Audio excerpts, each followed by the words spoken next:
Ok.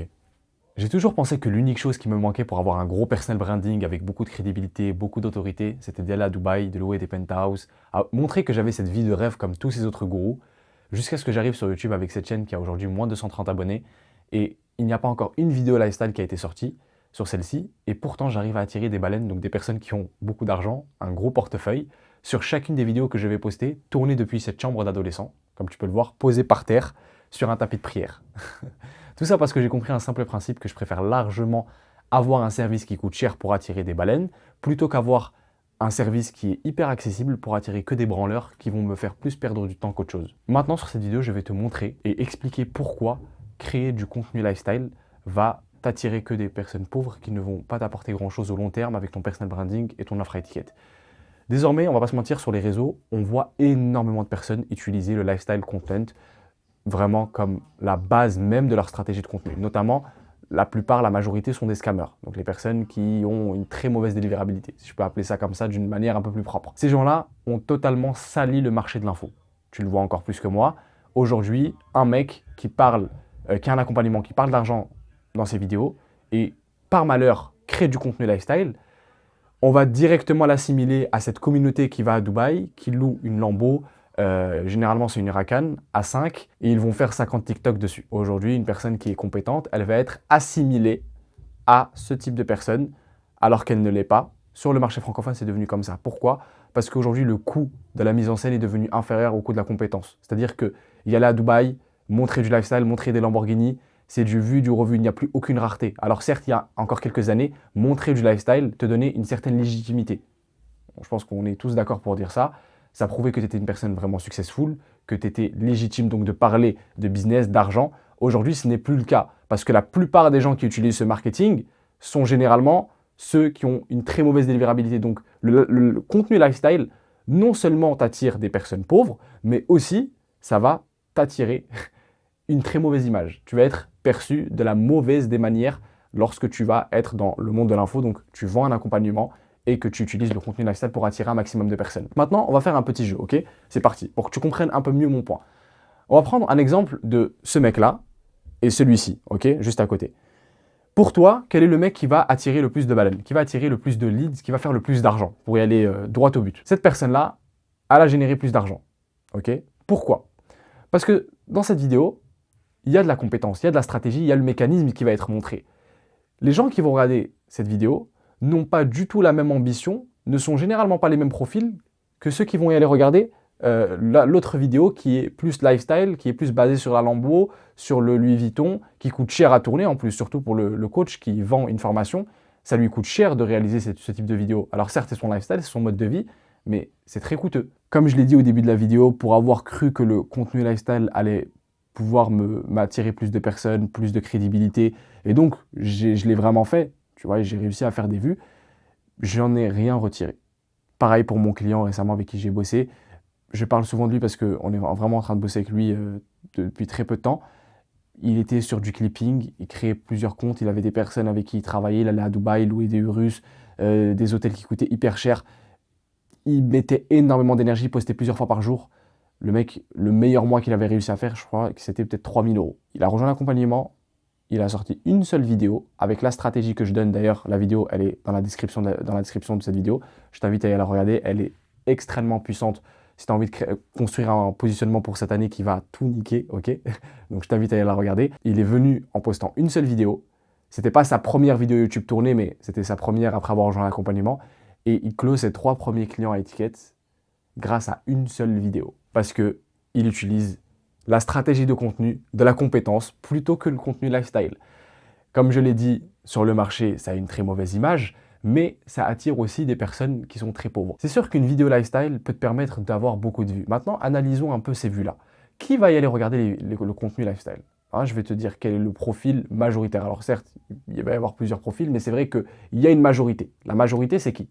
C'est ce type qui va se dire, ok, lui, dans 1 an, je vais être à sa place. Dans 2 ans, je vais faire la même chose. Donc déjà, tu le motives en créant du contenu lifestyle. Ça, je pense qu'on est tous d'accord pour le confirmer. Cette personne, ce profil, il va préférer se dire, moi, dans 2 ans, dans 3 ans, dans 5 ans, je vais être comme lui, je vais faire ça, je vais acheter ça, machin. Mais par contre, être dans l'exécution, prendre des stratégies, voir des personnes parler de mécanismes, etc., ça ne lui parle pas du tout, ok? Il a la flemme de le faire, c'est un branleur, ok? On est tous d'accord. Là, ceux qui vont vraiment confirmer mon point, ça va être les créateurs de contenu qui ont une offre, ok? Pour avoir fait des centaines de calls, littéralement, avec des personnes qui consommaient mon contenu, ils ont tous le même profil, à 99%. Ils ont tous le même profil.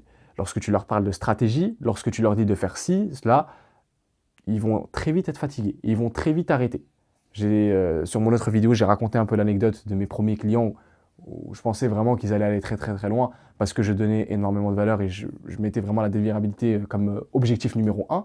Les mecs, ils n'étaient même pas foutus de me répondre. Pourquoi? Parce qu'ils ne sont pas faits pour faire de l'argent. Ces gens-là s'en foutent ouvertement. Ils veulent juste consommer du contenu lifestyle. Consommer du contenu, voir des belles choses.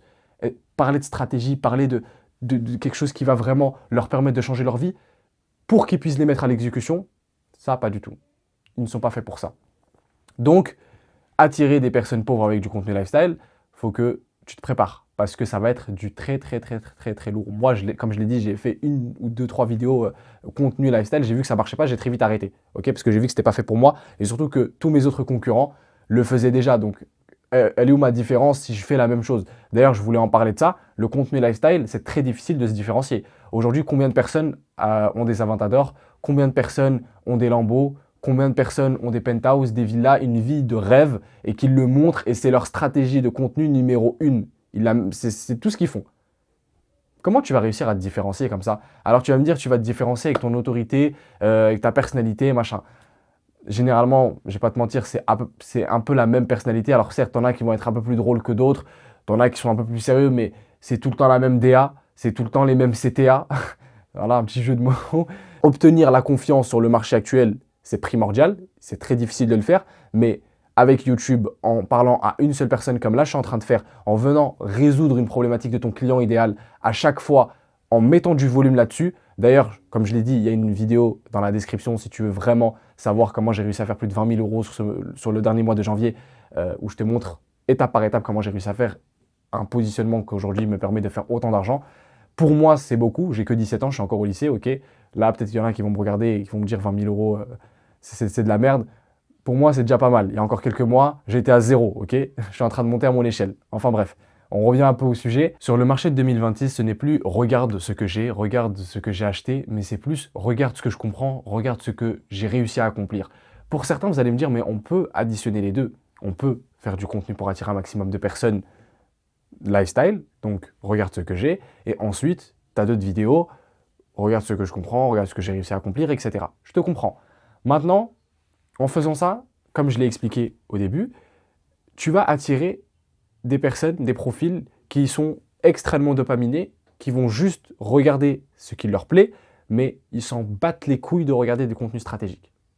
La compétence, mécanisme, montrer de la vraie valeur, tu vois, parce que là, quand tu parles de ça, généralement, faut mettre de l'exécution, ça ne les intéresse pas forcément. En revanche, si tu vas sur YouTube et que tu donnes une réelle solution à la problématique de ton client idéal, tu vas être perçu comme un spécialiste, ok?